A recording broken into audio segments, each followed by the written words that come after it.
Hey folks, Sylvia's here. This is a response to a comment on one of my videos, so there's no actual content to it. But yeah, so real quick, one of the things that's a really cool ability, and in fact I believe like a responsibility actually, of doing these political videos that I do is the capacity I have to respond to a person. I think too much of our political discourse in America is spent on, I'm going to loudly shriek my opinion at a person, and then that's the end of it. What makes democracy work is our ability to converse, discuss, compromise, and try to change each other's opinion. If I walk into a room full of Republican conservatives or whatever, and just scream whatever I want, no matter how well reasoned it is, it's not going to change anybody's mind. So I think it's important whenever somebody actually comments on one of my political videos with actual content for me to respond to them. So as of me making this, 13 minutes ago, FML YOLO commented on my video. So this is his comment. I love how you're trying to sound unbiased and how your anti-Trump sentiments isn't noticeable at all. Look at what Obama did in his first week of his presidency and compare it to Trump's. You will be astonished at just how similar they are. The so-called Muslim ban is just a radical calque of Obama's visa theft, but when the Democrat does it, it can't be bad, right? Until now, Trump released himself of already a lot of presidential promises, which, as you may or may not know, aren't enforceable, as in he isn't required to stick to them. It's only been a week and he's already been smeared with free media's opinion. Democrat or Republican, no difference. Trump is a breath of fresh air that's changed the game forever.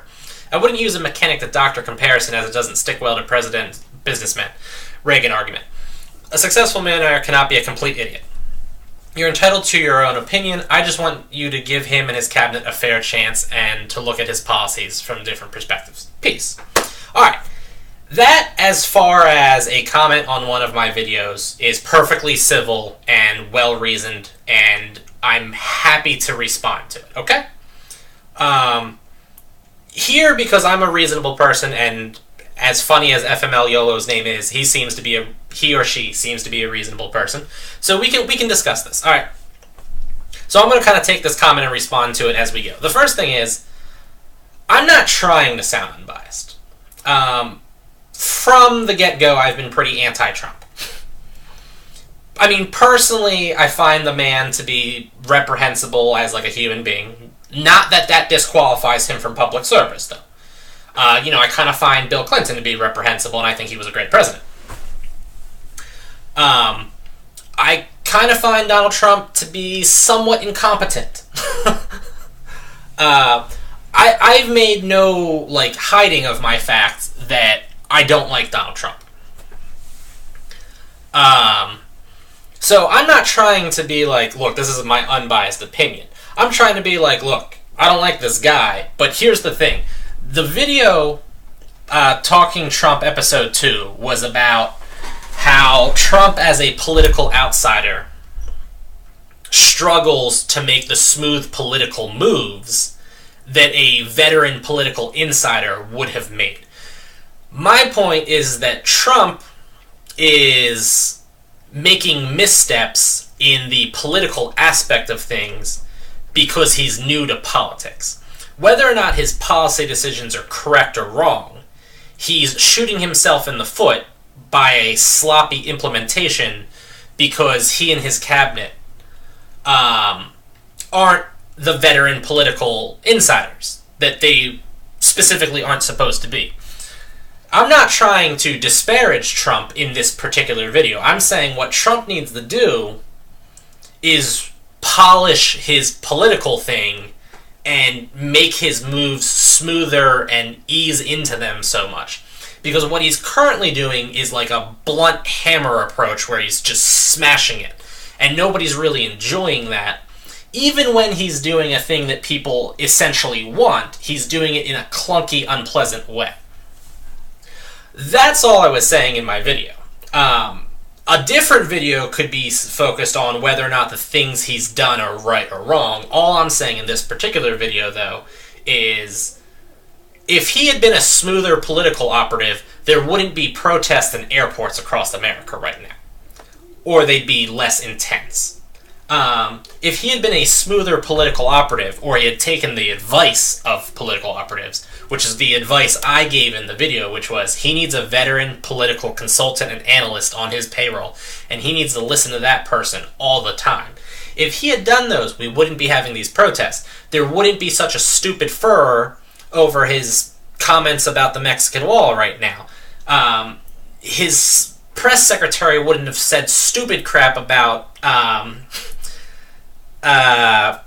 falling apart here. Stupid crap about crowd sizes at the inauguration, because a veteran political analyst would have said to him, Mr. Trump, it doesn't matter about the crowd sizes. It doesn't matter if the media is falsifying the information to run their own agenda. It doesn't matter if you're 100% right. It doesn't matter if Jesus himself descended from heaven and patted you on the back and told you, you're right, you've got this. Focusing on that makes you look childish and insecure, and it makes you look dumb. And there's no potential gain from that. So just don't talk about it. If the media wants to downplay your crowd sizes, let them do it. Do your job and get the stuff going that needs to be done. That's what a veteran political consultant would have said to him. And that's not what anybody said to him, or he didn't take that advice. And then we had this stupid thing with the crowd sizes, which just made him look dumb. I don't like Trump. I also don't care about his inauguration crowd sizes. Like, it's entirely irrelevant. I'm not going to make fun of him because Obama had a bigger crowd or something like that. I don't care one way or the other. Whether or not I dislike Trump or I'm unbiased or not is irrelevant to that. Now, he goes on, FML YOLO says, look at what Obama did in your first week of his presidency and compare it to Trump's. You'll be astonished at just how similar they are. To be honest, I don't really remember a lot about Obama's first week. It was 8 years ago. But that's also out of the overall scope of the video. The scope of this video was Trump is like bouncing off the... That's a bad example, actually. Sorry. That was a bad phrase because that phrase actually has meaning. Trump is clunky and not running smoothly. Obama, even people that hate him with an unholy passion will acknowledge that he was a good politician. Obama slid that stuff in there real well. Obama was smooth. Trump is not smooth right now. Trump was pretty smooth during the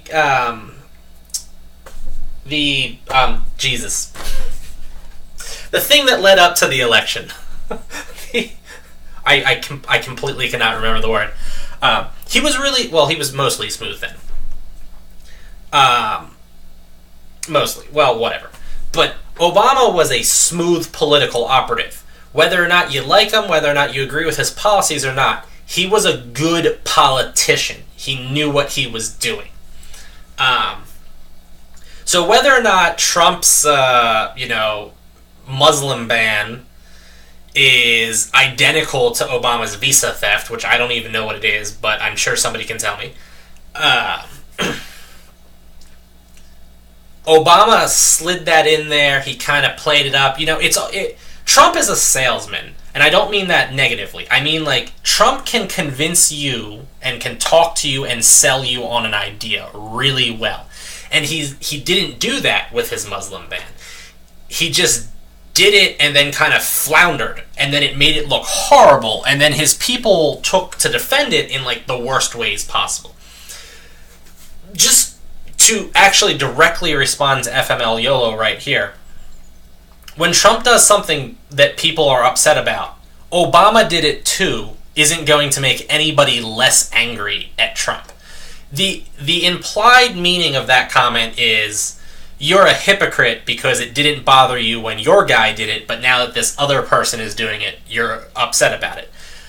All that's going to do is upset the person you're saying it to. Just like, for example, when people accuse conservatives and Republicans of being racist, all that's going to do is anger the person that you're calling a racist, and it shuts down the conversation. Once I'm like, well, the only reason you don't like Black Lives Matter is because you're a racist scumbag, the conversation's over. We're not discussing things anymore, we're just yelling at each other at that point. So trying to, like, imply that, well, Obama did it too and you weren't upset then, so only a hypocrite would get angry now, is just going to shut down the conversation. Okay. So, moving on. Until now, Trump released himself of already a lot of presidential promises, which you may or may not know aren't enforceable. I do, in fact, know that. They're presidential promises. They're not like contracts that he signed or anything along those lines. As in, he isn't required to stick to them. That's great that he has agreed to not do some of the more absurd things he said. That's actually a concerning fact to me, though, is that he said a whole bunch of absurd things so that he would get people to vote for him, and then he immediately was like, yeah, I just said that to get you to vote for me. I never intended to go through with it. It's only been a week, and he's already been smeared with free media's opinion. Democrat or Republican, no difference. Trump is a breath of fresh air that changed the game forever. All right. He's been smeared by the free media thing. I don't really have anything specific to say to that. I'm going to say that the media has reported what he's done, and the media has been appalled by what he's done. I don't believe that's, smearing him, per se. This seems to be more of a matter of opinion between people that support him and people who don't. So I'm not going to go further into that. Trump is a breath of fresh air that changed the game forever. In the literal sense, yeah, I think he has. He's vastly changed how politics in America work. We could argue whether or not that's a good thing or a bad thing. Obviously, as an anti-Trump person, I would say that the way I think he's changed politics in America forever has been to the detriment of America. The other opinion, though, obviously, is that it's been fantastic, and that's, cool, and we can discuss that. But I agree with that general statement. I wouldn't use the mechanic to doctor comparison, as it doesn't stick well to a president to businessman. Yeah, in the strict sense that a doctor is less similar to a mechanic, yes. However, and this is also out of the scope of the video, but a businessman and business skills are not directly transferable to governance. As we saw from, Trump on The Celebrity Apprentice, where he would just be like, you're fired because I don't like what you're doing, that's not actually something that the president can do. Furthermore, for anybody who actually, runs businesses or understands businesses and stuff like that, a huge part of a business is cutting costs. You lay off excess work or workforce when you need to. You close stores that are underperforming. As President of the United States, Donald Trump can't go, Kansas and Oklahoma just aren't doing it, so we're just going to shut them down. They're just not part of America anymore. We're going to remove 2 stars from the flag. It's going to be the 48 states, and we're just done with Kansas and Oklahoma. They're just not good. That's not an actual option he has. Governing means that you still have to maintain the least useful aspect of your society. Whether or not that's right or wrong, that's a thing that has to be done. You can't just cut off a huge section of the population if it's, underperforming. Also, as a business owner, he can fire people because he doesn't like them, and he can, make it miserable for people that have different opinions than him. He can't really do that as the president either. The skills of a successful businessman are transferable in the sense that he's a leader of a large group, but so is a general and things like that. Although, to be fair, a lot of people prefer the presidents to have military experience. But nobody would just say, we should just pull a dude off the, Joint Chiefs of Staff, or, take, the general of the forces in Iraq, or one of the admirals, the admiral that commands the forces in, Pearl Harbor, and just make them be the president, because they don't actually know anything about governance. They know about leading the military and being a leader of men and women, but they don't know anything about actually running the country. Trump knows a lot about making money in real estate and stuff like that, but, Trump doesn't really know a lot, I say this jokingly, he doesn't really know a lot about education, for instance. Trump's businesses don't really have a lot to do with the environment, so he doesn't really know a lot about the environment. There's a lot of things that Trump doesn't really know how to do because he's a businessman, and those aren't skills that he would need as a businessman. True, though, that being a businessman is a more transferable skill than, say, being a doctor or, being a teacher, for instance. But it's not a direct transfer of skills.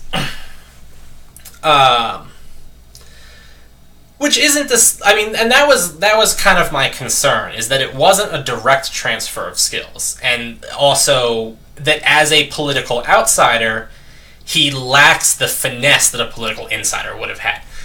Now, FML YOLO also says a successful millionaire cannot be a complete idiot. That's not true. Not saying that Trump is an idiot, but that's also not true. Trump started as a millionaire. Kim Kardashian started as a millionaire, and nobody would tell me that Kim Kardashian is a genius. I think the thing a lot of people confuse is that Donald Trump didn't start out like working out of his parents' garage with a loan of $5,000 and then he built a huge successful company. Donald Trump started with a huge successful company that was, growing, and it kept growing under his command. Which, not to say that isn't an impressive feat, because it is an impressive feat, but it's also not the same thing as like Bill Gates or something along those lines, who, revolutionized computers to an extent and built a massive company from scratch. Donald Trump started with the best education money could buy, the best resources money could buy, the best expertise money could buy. And then he built a successful company, or he continued to build a successful company, which again is an impressive feat, don't get me wrong. The other thing I would say with that point too is that, going back to a millionaire can't be a complete idiot, you can be successful and then lose touch with reality, which is one of the things a lot of people kind of say that Donald Trump has done. He has insulated himself with, I'm going to be insulting here, but he's insulated himself with yes men, essentially. People who won't stand up to him and will just agree with him.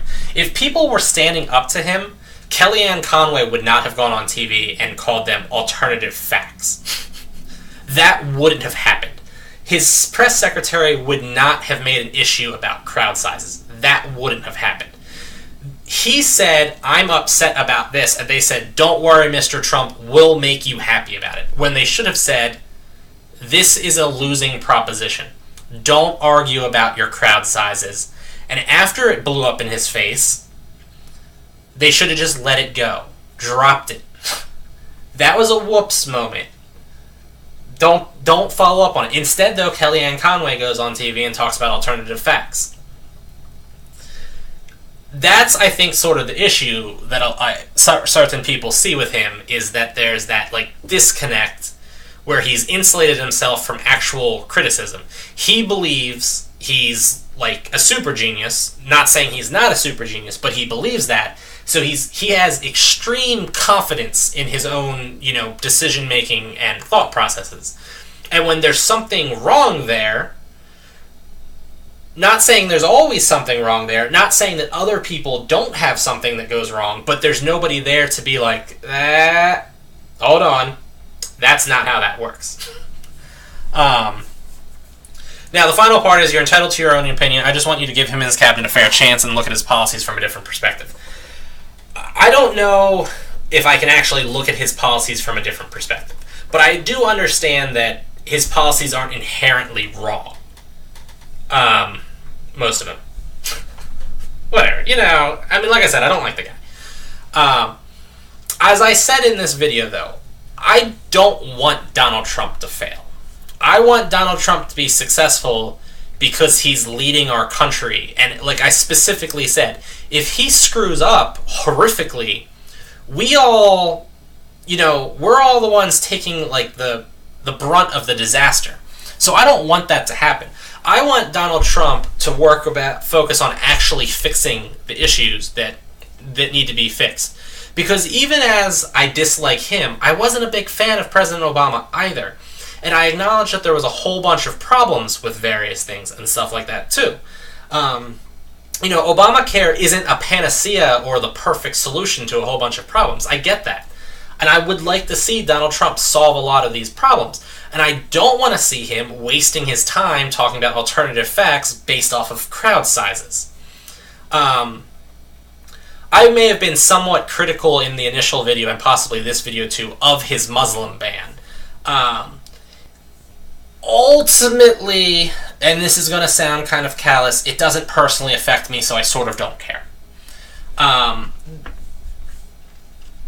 I want the important things to be focused on as much as possible. So this Muslim ban is kind of irrelevant to me in the grand scheme of things. But he's blundering his implementation of it, and he's blundering his response to the criticism that's coming towards him about it. And I want him to stop wasting his time and failing on these things.